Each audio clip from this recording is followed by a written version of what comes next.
Yeah, let's get right into it. So yeah, thank you guys very much for joining us today. Matthew and I are very honored to be speaking today on behalf of Visceral. And so what we're really going to focus on today is just sharing our perspectives on how brands can serve organizations working in the cause sector. And I realize, using terminology like the cause sector can be pretty broad. We're talking about social impact organizations, nonprofits. Visceral works with a lot of philanthropic organizations. So we're going to be tossing around some different terminology throughout this talk, but I hope you kind of keep up with us on that. But real quick, I'm Alan Hopper, and I've got Matthew Billingsley here, and together we lead the creative practice at Visceral. And Visceral is a creative agency. Our main focus is designing brand experiences for mission-driven organizations. We're based in San Diego. Our clients are all over the country. And we were founded about 12 years ago by Matthew and our CEO, Jay Buys, and really with one goal, and that was really to bring world-class design and development talent to the nonprofit world, which was something that we saw as lacking. Matthew and I met years ago. I mean, Matthew, it's been well over a decade, which is crazy to think about. But we met in Washington, D.C., working at a PR firm. We were working with a lot of big brands like Visa and AT&T, and we just felt like we just weren't using our design talents as a force for good. So I'm going to talk about that throughout this presentation. Our primary expertise, just so you guys know, I mean, it's brand and it's digital. And we work exclusively with nonprofits, philanthropies, and social enterprises. So 100% of our work is in the nonprofit space. So, we can define nonprofits many different ways in terms of their style and focus. But we've been lucky to work with some of the most recognized organizations in that space over our time together and helping them shape their brands and websites. So we hope to share some of our learnings through today's presentation. You'll see our emails below. So if, we'll hopefully have some time for Q&A at the end of this, but if you do have questions or you simply want to make an introduction, meet some new people, just give us a shout anytime. We're sort of an open book. A lot of the clients that we work with are attending the Cause conference today, so we're always happy to meet new people in this space. Cool. So, I mean, that's a lot about what we do, but I actually, and I think Matthew would agree, feel our mission is greater than that. And that's really to operate our business in the most kind of sustainable, ethical, socially responsible way that we can. Whether that's the equitable policies we create in our business operations, we host quarterly volunteer opportunities, we match employee donations, we do unheard of stuff like providing 100% healthcare coverage. Our goal is really to operate our business, like I said, as a force for good and really do right by the people that we work with and the environment and our community, specifically in San Diego and in Ohio, which is where Matthew's based. We've been a certified B Corp since 2016. So if you don't know what a B Corporation is, we really encourage you to check it out. But our leadership sits on boards like Conscious Capitalism, where Matthew sits on the board of the Columbus, Ohio chapter. Jay Buys, our CEO, is part of Business for Good San Diego. And we're just members of a lot of different organizations that we feel help for-profit businesses like ours influence positive social change and environmental changes, really the changes that we want to see. So enough about us. What we want to do is just dive right into this presentation. We're going to break it into two parts. I'm going to be doing the first one, then I'm going to transition over to Matthew. But the first one's really going to kind of dive into the basics. I really want you to think of this as a primer on brand. You've probably talked a lot about brand in your own work, but we just want to start with nice foundational knowledge before we get into part two, which is where Matthew is going to walk through some of the actionable steps that you might take home to your organization to create a brand platform. These are going to be exercises that we might lead or conduct if we were to be engaged in a project, but we also think that or hope that you're inspired by these things and you might take them back to your organization.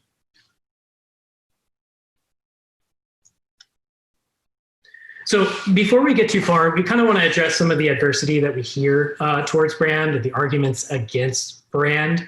I don't want to dwell on this space very long, but Matthew and I have encountered this, I wouldn't say frequently, but many times in our work. And these discussions definitely have happened less frequently in the last few years as cause-driven organizations really recognize that a strategic brand platform can bring their organization. And we'll talk about that value in part one. And it's really kind of easy to see where people might shun the idea of investing in brand.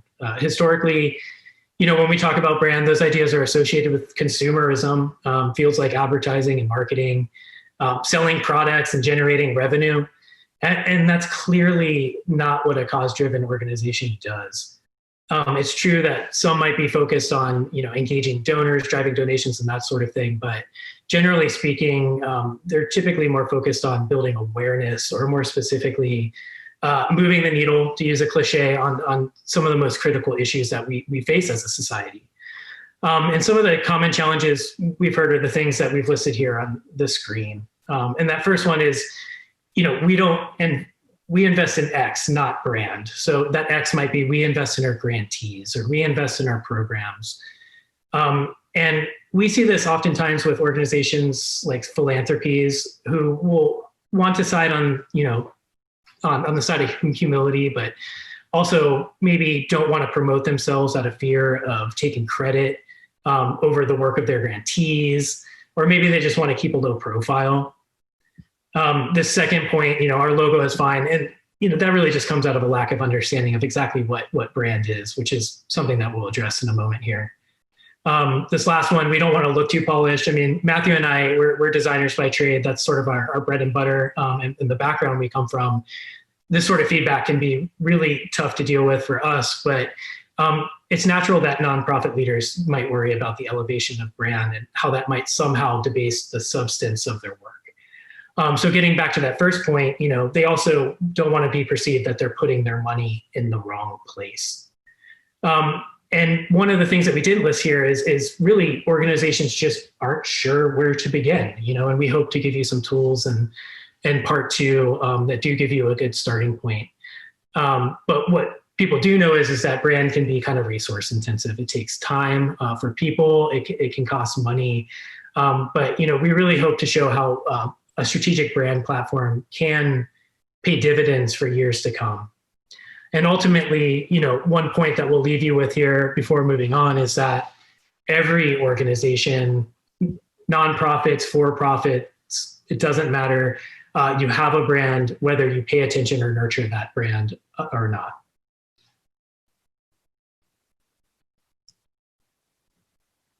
Okay, cool. So like I said, this is going to be a primer. So I want to lead with the basics here real quick. What is a brand anyway? I realize that we're speaking to a pretty savvy group of people here, but we want to address this real quick. And we think Marty Neumeier, somebody who's long been recognized for his expertise in all matters brand related, says it well. And what he says is that a brand is not your logo. A brand is not an identity. A brand is not a product. A brand is a person's gut feeling about a product, service, or organization. So really what Marty realizes here, or recognizes, is that a brand is more than the visual identity. It's more than the name, the logo, or how great the design language is. He also recognizes that it's not a product. And we realize that, cause-driven brands don't have a product, but our argument there would be your mission is your product. And these are all important aspects of your brand, but they're really not what your brand is. We'd like you to think of brand as a psychological construct, really held in the minds of anybody that's aware of your organization, anyone that crosses your path at all levels of understanding, whether they just became familiar with you or engage with you on a daily basis. So brand is really about perception. It's what people think about you. And so we think Marty's observations about brand are clever. They're definitely astute. But honestly, even for Matthew and I working in brand, they can feel a bit obtuse, right? It's about feelings and perceptions, and how do we make these ideas more tangible? And we think that Marcia Walsh says it pretty well here. Our brand is the single greatest asset that we have. It's what keeps everyone together. So Marcia is the former chief operating officer of WWF, and they focus a lot on brand, and we highlighted this word asset here because while it's true that brands are about feelings and perceptions, as I said, we really want you to start thinking of brand as a tool. It's a platform that can really help you better accomplish your mission. So just like organizational strategy and having that all documented, brand is also a strategic asset. In a moment, we're going to discuss this in more detail, but I do want to prime this up a little bit.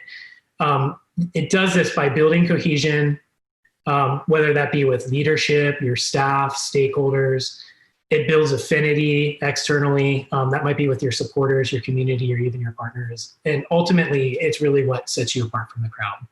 So we're going to talk a lot about how it's important that your brand make you distinct from kind of peers or others working in maybe similar spaces. All right, so so far we focused on brand at this 1,000-foot level, but I want to drop it down to 100 feet and make this hopefully even more tangible. What really comprises a brand? When you focus on shaping a brand from the ground up, where do you invest? And in our work, we break that down into 3 main components, and they typically come together in the order that we're showing you on the screen here: voice, messaging, and identity. In part 2 of this discussion, Matthew's going to look at each one of these things and talk about exercises you might do, as I said, to create these various components. But before we get there, I want to talk about what each one of these are individually. So brand voice, and brand voice really conveys the personality and uniqueness of your organization. It's made up of tone and style, and simply put, it's what makes you sound like you. So it's not really what you say, it's how you say it, I think is a really simple way to put it. And I like to think of, or I will challenge people that I work with to think of their organizations as people. How do you want that person to be perceived? Because again, we talked about brand as being about perceptions. So, when you're communicating, whether that's on social media or you're writing a fundraising letter, maybe you're creating a blog post, really focus on how you sound. Are you able to say things in a more effective and compelling way than others speaking about the same or maybe similar issues? So your brand voice, it might be funny or serious. It might be casual or informal, irreverent, respectful. It might be somewhere in between all of those traits. And just like people, brand personalities, they're dynamic. And your brand voice might be a mixture of all of these things, and it might shift slightly depending on where it's being used. So you might be writing a blog post that might be different from how you speak at an event. So having a distinct brand personality is essential to engagement. I think it adds a unique perspective to who you are as an organization. And aligning around one can really ensure that your communications, be that internally or externally, has that same personality. Everything's in alignment. And again, it's really what makes you unique. And as you'll see, brand voice specifically is a key driver of the next 2 components, which is why I said we typically do it in this order. So the next component of brand that we want to focus on is brand messaging. And brand messaging really is succinctly describing who you are and what you stand for. It's pretty simple here. So you have a voice, which is how you say things. Messaging is really about what you're saying. So it's infused with that brand voice. There's lots of schools of thought on this. None are right or wrong. Visceral has carved it out in a way that we typically focus on some key message development up front. And that's a vision statement, a mission statement, positioning statement, and value statements. So again, 4 kind of key messages: mission statement, positioning, vision, and values. There might be other messaging points that you develop, like talking points or elevator pitches. But the 4 that I just mentioned are really the core of any strong messaging platform. A few really simple messaging points. I'm not saying they're simple to create, but once you've got them aligned and established, they can really do a lot to unify a brand platform. What it does is create a shared language, and that's used to describe your work. So that shared language is used by all of your staff, and people start to externally understand and have clarity about the who, why, and what of your organization. What is your purpose? How do you do things? What makes you unique? And the final or third component here is really identity. So if voice is how you're saying things and messaging is what you're saying, then identity is all about how it looks. It's all these components coming together in a visual language that can be used across all communications mediums. And this is really the stuff that a lot of people who don't really understand brand think about when they think about brand.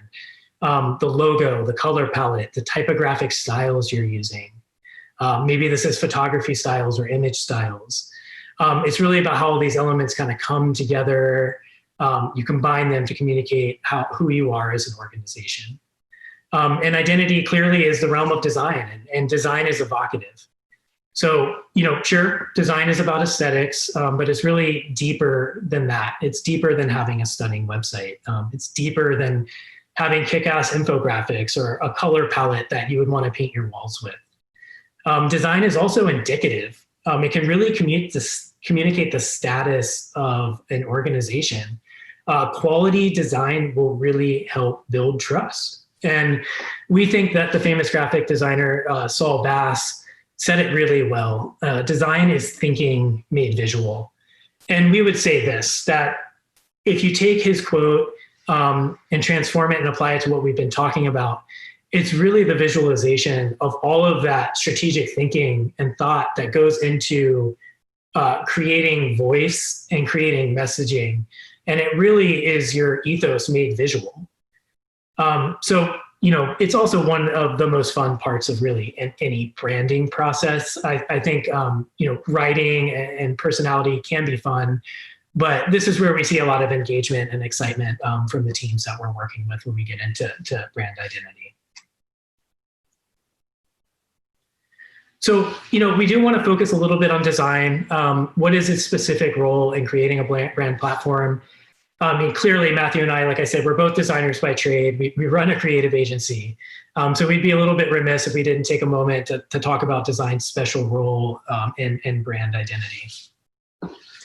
And we would argue that design is the primary means by which your brand is experienced.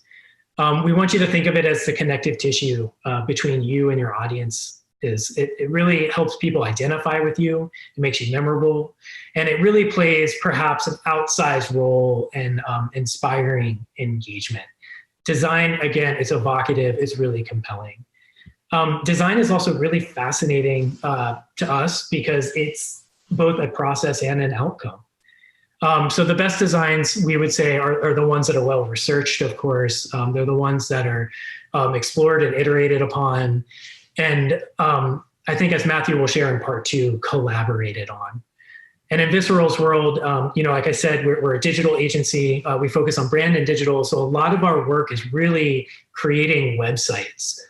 And we think the stakes are really high for design in the digital realm, because the overall experience that somebody has on your website can really dictate how they feel about your brand. So you've probably heard terms like user experience or user experience design. The experiences that people have on a website are really definitive to how you're perceived as an organization. So in other words, if your site is hard to navigate or the information is dense and disorganized, they're probably going to think of you as being maybe bureaucratic or maybe at worst very ineffective in accomplishing your mission.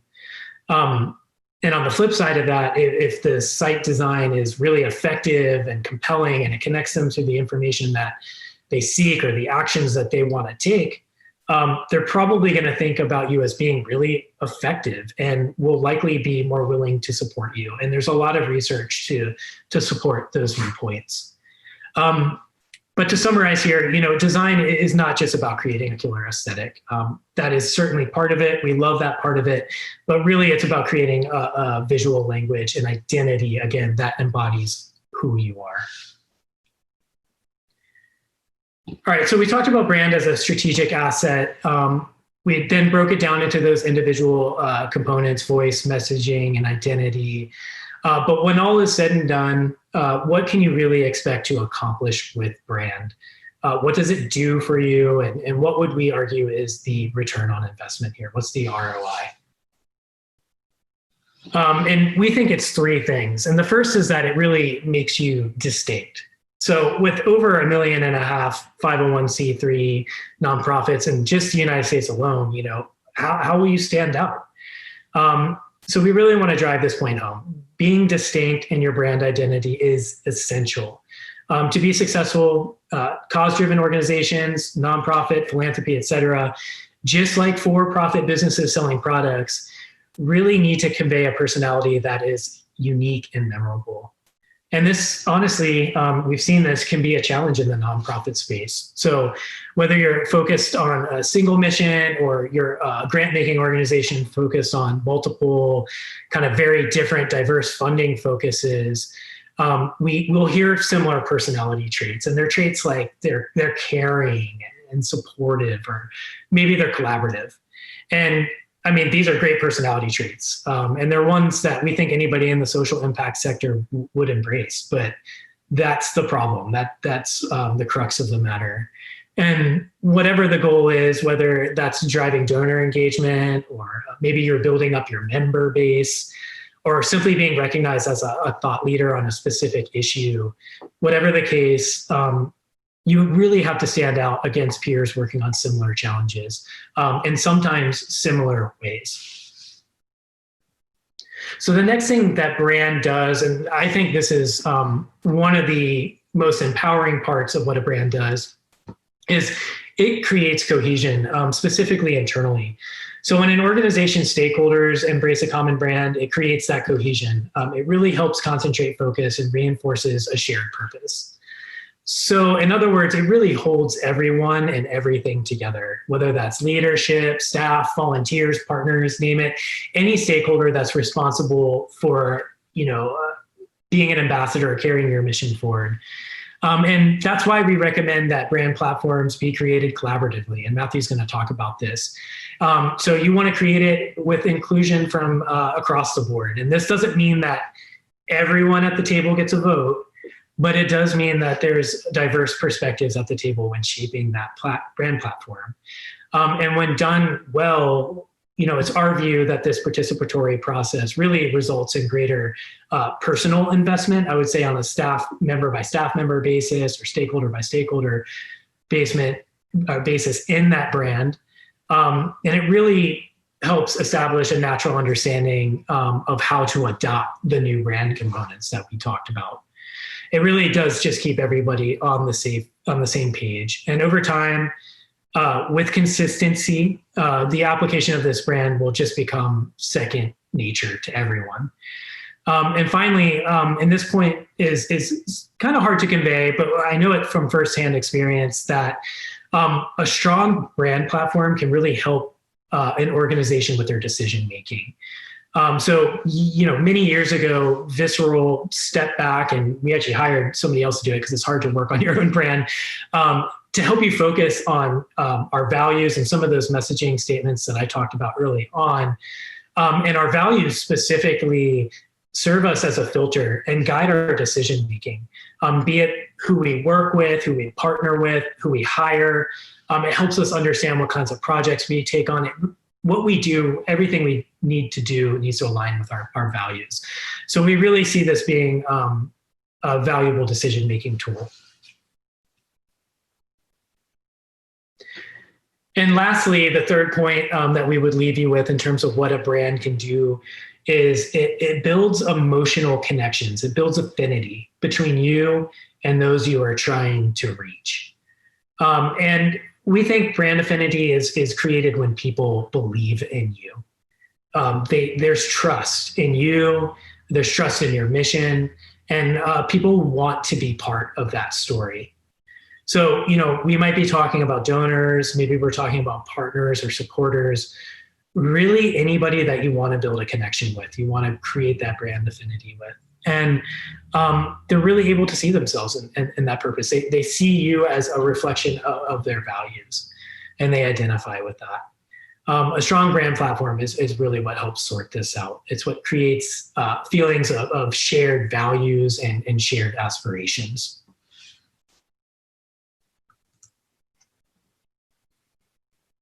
So to sort of wrap up part one here, why? Why does any of this really matter? Why do we as humans really care about brand in the first place? How does it all kind of fit together? And we would say that, as humans, it's just our our nature to desire belonging and identity. And we think you can see this just throughout history, be it tribal symbolism, religious symbolism, heraldry, or more current times, national, local symbolism, and so on.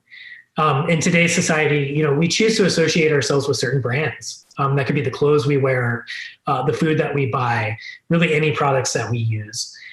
Those decisions that we make really tell a story about us as individuals, as people. It's one of the ways that we help shape an identity for ourselves. And I would leave you with this sort of final big picture thought, since we're speaking at the Cause conference, and this is Visceral's focus, is that cause-driven brands really do have a special place in this, and that's to create meaning and identity, to rally people around a set of shared values and aspirations. So just to recap part one here, just to leave you kind of just with a brief summary here of some of the key points that I was talking about before we get into making this a little bit more tangible and more actionable, is that brands are really a strategic asset. So, brand talk can get really fluffy. You talk about feelings, you're talking about perceptions. But again, we really want you to think about brand as a tool. It's something that you can create if focused upon. And it really helps cause-driven organizations better accomplish the mission. Again, the three base components of a brand platform are voice, which is how you sound, your personality, messaging, which is what you're saying, and identity, which is how it looks and how it all comes together as a greater whole. Design is really about building emotional connections. Again, design and research again shows this plays an outsized role in influencing how people feel. We're just visual. We're a visual species. We're hardwired to use our eyeballs to make observations and in many ways assumptions about things, right? It's a protective thing. I think it's from caveman days, right? We see something, we assess that scenario. So when we see things, and that's the realm of design, it really helps make some of the ideas that you're trying to capture with voice and messaging just a little bit more easy to understand or immediate. And then brands really deliver by creating distinction and what makes you unique, cohesion internally, it aligns everybody and it builds affinity, which is what draws people into your mission. So with that, I'm going to pass it over to Matthew to talk about part two. Awesome. Thanks, Alan. Let me go ahead and share my screen here.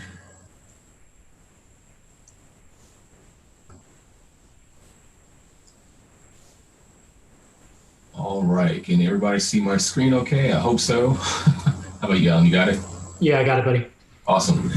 All right. So just connecting that thread from part one that Alan talked about with, identifying the brand elements, we now know what a brand is, what it does, why it's important. So now we're going to take some of those takeaways that Alan gave us in part one and share a couple of exercises that you can do with your team after this session. So, and just to kind of prime you all a little bit, this is less about, the sharing of, a bunch of whiz bang, show and tell creative design examples. You can just do a Google search and pull up a lot of good stuff from, brand agency X. This is more about developing, giving you the tools to develop a framework of steps you can take to develop your own strong brand. And so how we do that is first, we want to start with discovery, right? And what this is a facilitated meeting or meetings with your brand team. This is where you start to begin to shape your brand strategy. You start to define your goals, identify any barriers or challenges that may stand in your way, and really get to know and understand your audience's needs. And the final output of this discovery is going to become what we're calling your brand roadmap. So you're going to want to refer to it early and often, right? So in the discovery, number one, you're going to assess your vision, mission statement, and your values. And we're kind of preaching to the choir here a little bit with this audience, but as we all know, this is your organization's North Star, and without them really solidly defined, your brand really can't thrive. So you want to really do a lot of work up front to be sure that you feel solid with where those things are. Number two, and this is something that Alan talked about earlier that we're going to just harp on, we're going to hit it pretty hard on this one, is to make it collaborative. You want to get stakeholder buy-in early and often to build consensus.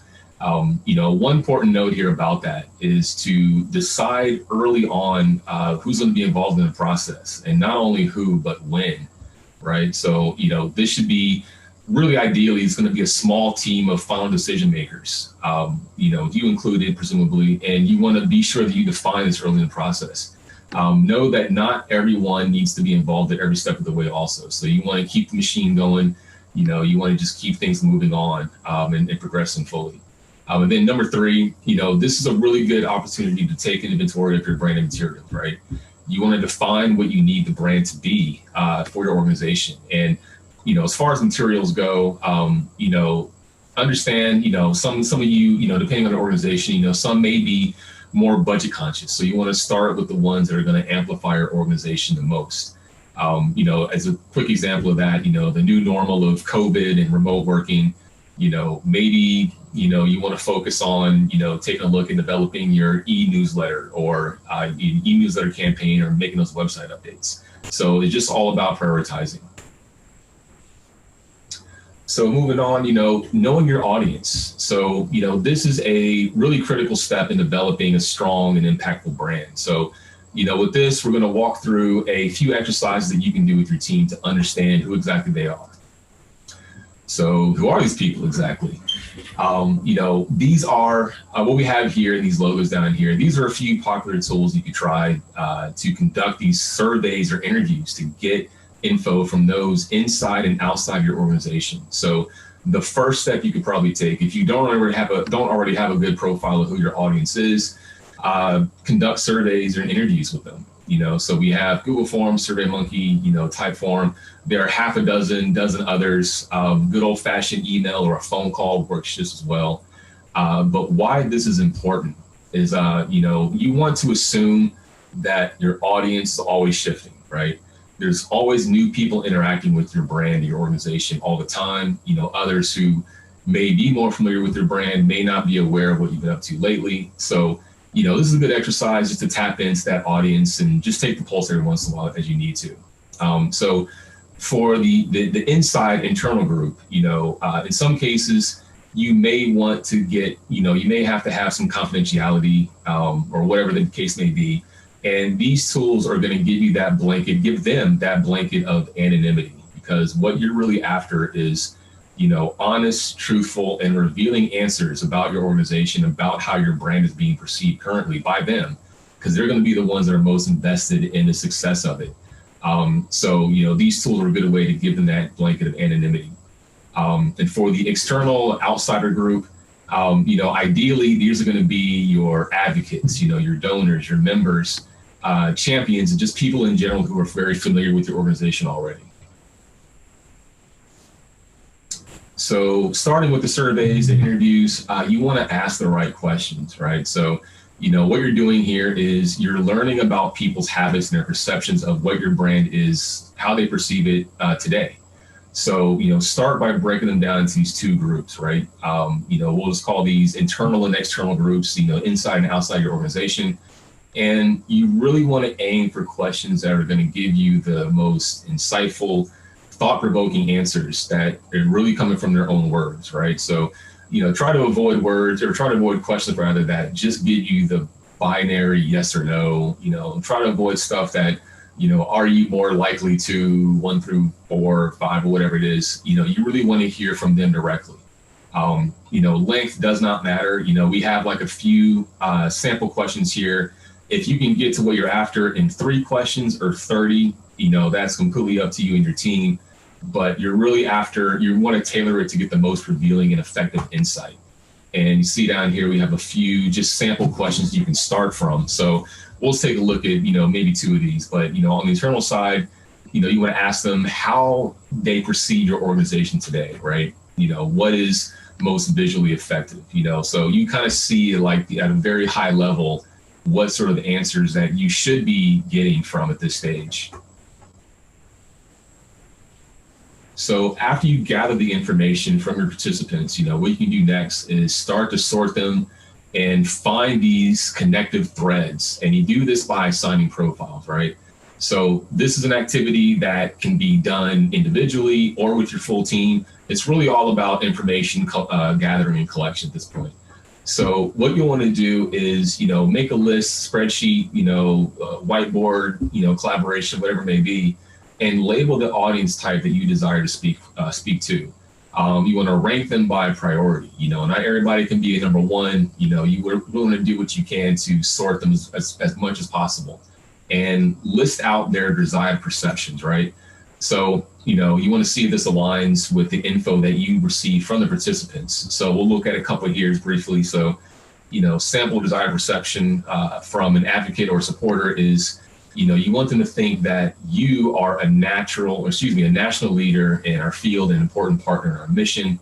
If you have grantees, prospective grantees, you may want them to think that, you're a great organization to work with because you work across sectors and go beyond just grant dollars to support their initiatives. So again, these may not be what the information you're receiving, but you can take what they're sharing with you and apply that to your own desired state. And then we got a few more down here for policymakers, partners, and media. So you can get the idea. We just have 5 here, but it can be a lot longer than this. You want to make sure it's as robust as possible. So in your process, if time allows, and you want to go a little bit deeper on understanding who your audiences are, you can create personas, right? So, this is an optional step, but, the whole goal of this is to create these fictional targets that are based in reality, right? And the real value of this exercise is you're assigning user personas to collect the goals and motivations of the people who are going to be experiencing your brand, right?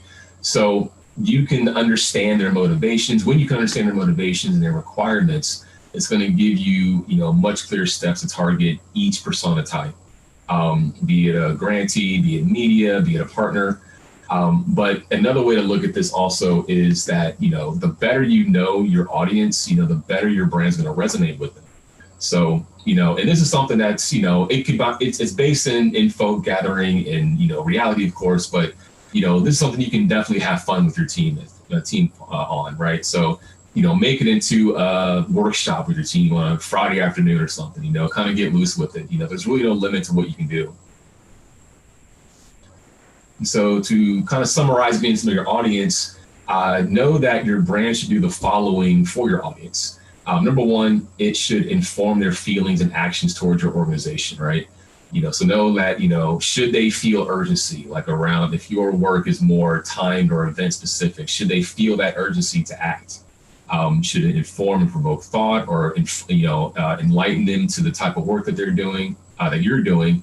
And number two, create a memorable and desirable experience, right? It goes back to the perceptions that Alan touched on in part 1. Know that you can't control how people feel. Your brand can't do that. But what it can do is influence their perceptions towards your organization. So always keep that in mind, like notions of, like Alan stated in part 1, notions of like trust, empathy, enlightenment, feeling educated about the work that you're trying to do, can all be captured by a strong brand. Number 3, help determine what actions they should take. So, think of things like, becoming a member or making a donation. It's going to be tailored to the type of work that you do specifically. And then 4, understand why they should take these actions, right? And this is where it comes back to, going back to your discovery and, making sure that, that information is aligned with what you originally set out to do from discovery. So brand components. So we're going to revisit these in a little bit and, just talk about the steps you can take now to develop your own strong brand platform. So just really brief to recap, the 3 components that Alan introduces to part 1, that's voice, which is your brand's tone and personality. It's how you say what you do. The messaging, which is going to go back to amplifying your vision, mission, and values. It's what exactly you're saying. And then your identity, again, which is the culmination of that, it's your visual language of your brand. And so we're going to share a few high-level activities you can workshop with your team on to sort of get to all 3 of these components. So starting with voice, just real quick, want to understand why voice is so important, right? And Alan touched on this also about, from a very psychological, human level, we react to certain personality attributes that, inform how we should perceive you, as an organization, as an individual, as a product. And there are very measurable effects to the tone of voice on users. As it applies to your type of organization, type of work that you do, those impressions of your friendliness, your trustworthiness, and your desirability to be engaging with them. How compelling are you to enable someone to take action, to give you that monetary gift, to make that repeat gift, or to volunteer? So a good frame of reference for finding your brand's voice is, starting with these tone of voice dimensions. Like Alan said, we have funny versus serious, casual versus formal.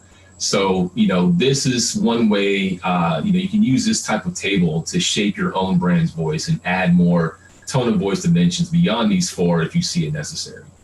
And this is also something that can be very collaborative as well. So a little bit on messaging here.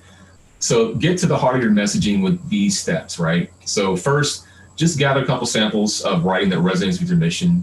Doesn't need to be in your space exactly, but the goal here is to identify, you want to say to yourself, we should talk about our organization like this group does. Use that as the barometer.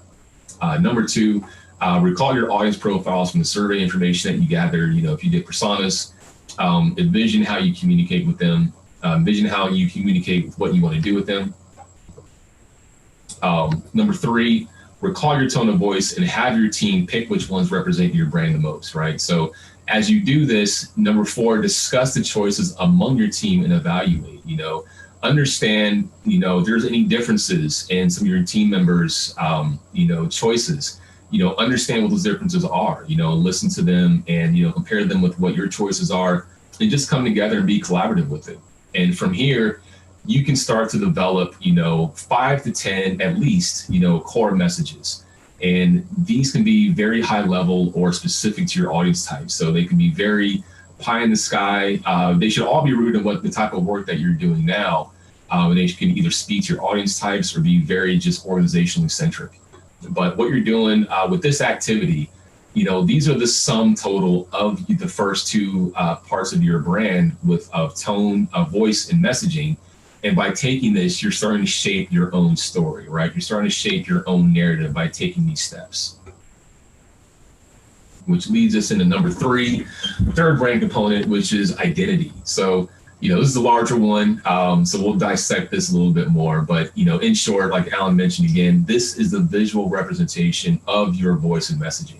So we're not going to get into the weeds too much on like design software, any heavy design terminology, but just provide some high level thinking to get your creative flow going.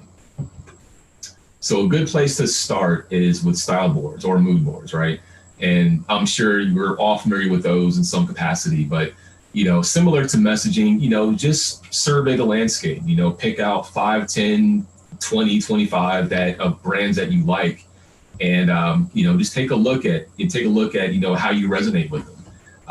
Categorize visual elements like color, typography, imagery even, and identify the ones that you like. Number two, try to do this test and see if you can describe the look and the feel of the design in 3 words, see if you can do it in 1 word. And take note of how difficult or easy it is to do that. And then 3, rank the visuals that resonate with you and why, again, rank the ones up higher that you resonate with most. And you can start, editing ones down that, just don't really meet your desired state for a visual system.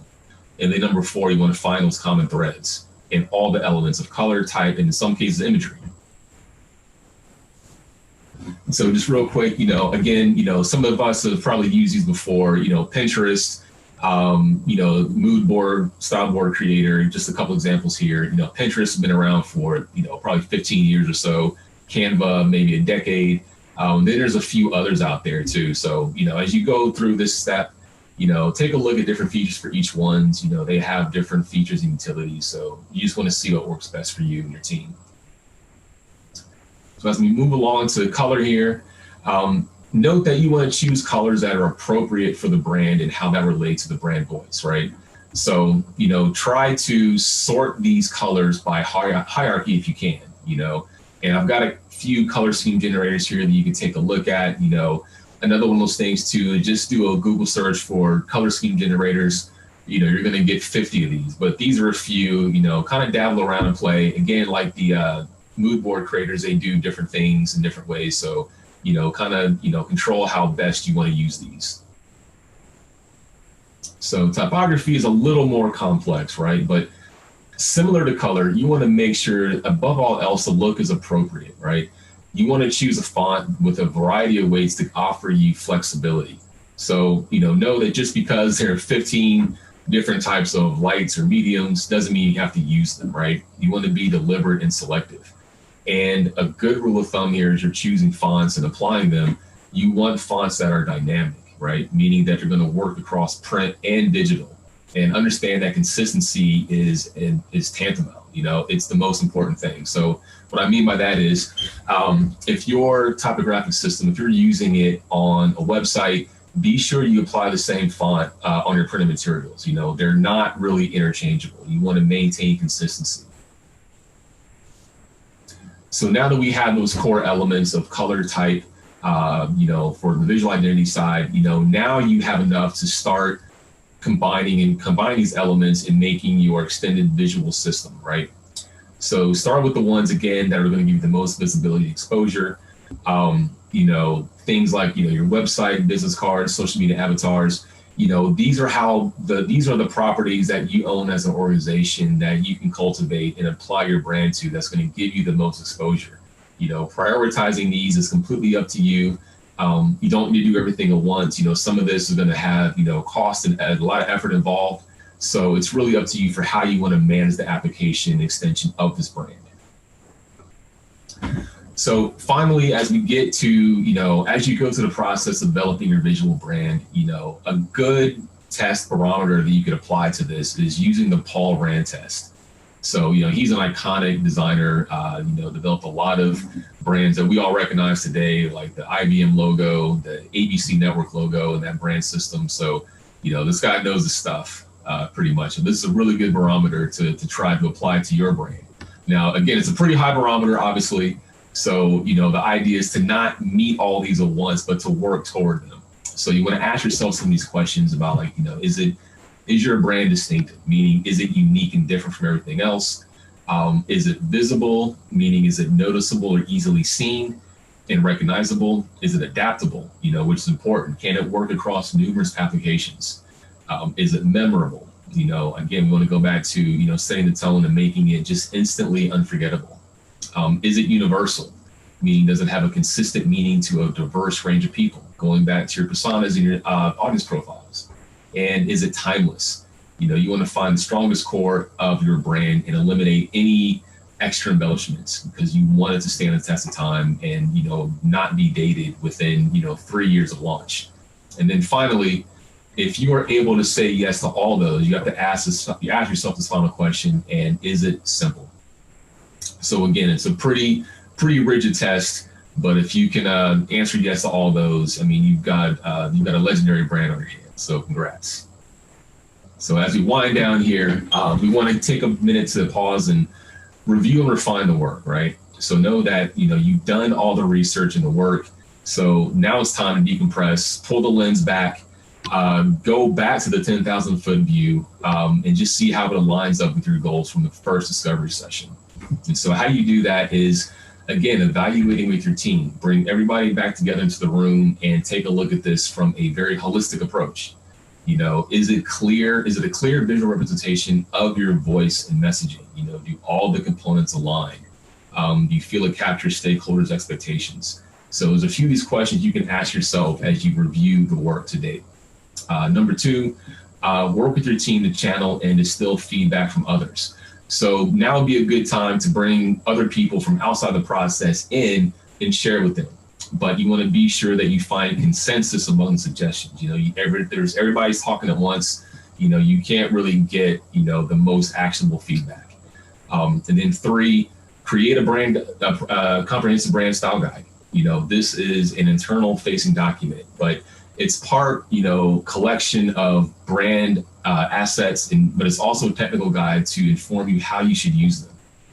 And number 4, when in doubt, again, go back to the previous work, see how it lines up to everything else, because all those steps, those exercises that you did, it wasn't done in vain. It was to get you to this point. So as we recap here, we want to get insight from stakeholders and collaborate early and often, right? So again, getting buy-in, collaboration. Know your audience through surveys and interviews. Brand is composed of the core elements of your voice / tone, personality, messaging, the visual identity. And you want to shape these before you start designing your visual assets. And, as we leave you, another sort of high-arching thought is, if there's one thing that we can hope you take away from this is that, you don't need to be a brand expert or a designer to develop a strong brand, right? It certainly helps if you have that, background and that mode of thinking. But the only thing that you need is collaboration with a team of people invested in the outcome. Again, your stakeholders. You want to create and maintain a solid framework to get you there. So, we hopefully provided you with enough tools to kind of get you going and on the right track to start you on strengthening your brand. So, with that, we want to wrap and say thank you. Hopefully there's time for a few questions here, and we have our emails down there below. As Alan stated earlier, please reach out, challenge us on anything that we may have shared, that we shared here. If you want to call us or email us and just geek out on brand stuff, we're more than happy to do that. Oh yeah, it looks like there's some questions in the chat. We've got one from Renee, which is, what is the most common issue you find with branding for companies that have been around for 5 or 10 years? It's an interesting question to ask because you're asking about an established company, but I think the most challenging part is probably not to do with the length of time that organization's been around or how long that brand's been established, the previous brand, I should say. It's really about building consensus. And I think this is the most challenging part of really any project we work on, be it brand or a website. It's really building consensus around key ideas in order to make decisions and move forward. So as both Matthew and I had said, the best brands are those that are created collaboratively with input from everybody. But as I said in part 1, that doesn't mean that everybody gets a vote. It means that they can provide their perspective or their unique insight or input on the brand as it's being developed. But what we really recommend is that at the start of the brand process, you need to gather a team of decision makers. This team might be, it's often better if this team is relatively small, 3 to 5 people at most that are responsible for making the decisions on what to move forward with. And this is why I think it's helpful to have a partner like Visceral to see things somewhat objectively and help kind of pull you outside of these issues that you're obviously working in day in and out to help you see it more objectively. But again, yeah, I would say is the most common challenge.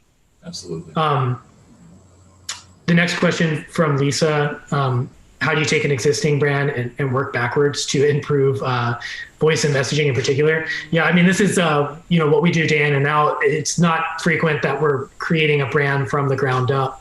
We're usually working on things like redesigns and reworking of brand platforms.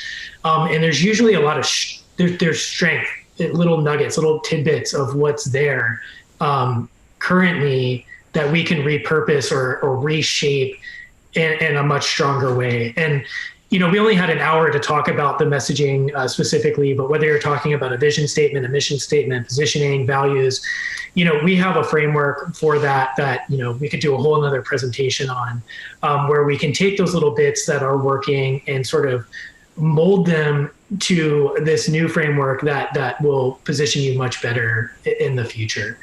There's usually some equity built up in your current brand. And we always want to sort of, and I think, Matthew, you talked about this at the very beginning, is sort of assess the landscape, what's currently working, what's not working, and what is working. You might want to retain some of that. Yeah. And we try to do that.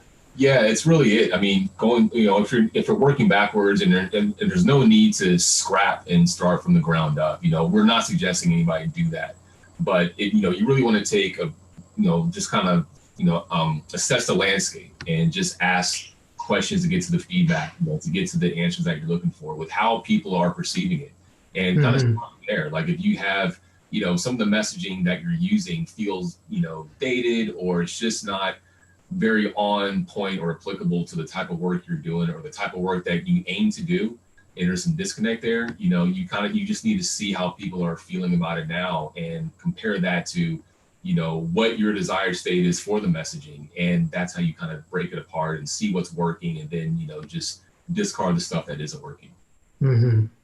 Yeah, and thanks. I see that Renee added a little bit of clarification to her original question. And, she's saying her question was really about a brand going stale, and potentially how a rebrand effort can renew people's commitment around that brand. And I think that all brands need to be nurtured. And the great thing about brand is, while you do want to solidify a direction and you want to document that and you want to stay consistent, it's not like it's set in stone. And you can reshape and rework things over time. I mean, I think the consideration there is ensuring that, again, everyone's on the same page and you're not making certain changes here that other people aren't aware of. But you should be evaluating your brand on an ongoing basis. And there's strategic shifts that happen at organizations, whether it's new funding focuses or changes in how you approach your mission. And those are natural inflection points to take a step back and think, how can we talk about this in ways that we haven't talked about it? And I think that's where you can kind of take a more holistic view and approach it from the perspective of brand. And one of the thoughts of that too, I know we got to get off here, but Alan said in part one about, accentuating that, how brand is an asset. It's a living, breathing thing that's a part of your organization. So, you definitely want to shape it and cultivate it. And, like Alan said, assess it, periodically and see if it's still working. So, something that, once you do all this work, you don't want to just leave it there and just, kind of just have it do its own thing. You have to nurture it. It is a living entity within your organization. Cool. Oh, awesome. So with that, thank you everybody for attending today. Really gracious. Really appreciate this time and opportunity. So thank you. Yeah, thank you guys very much.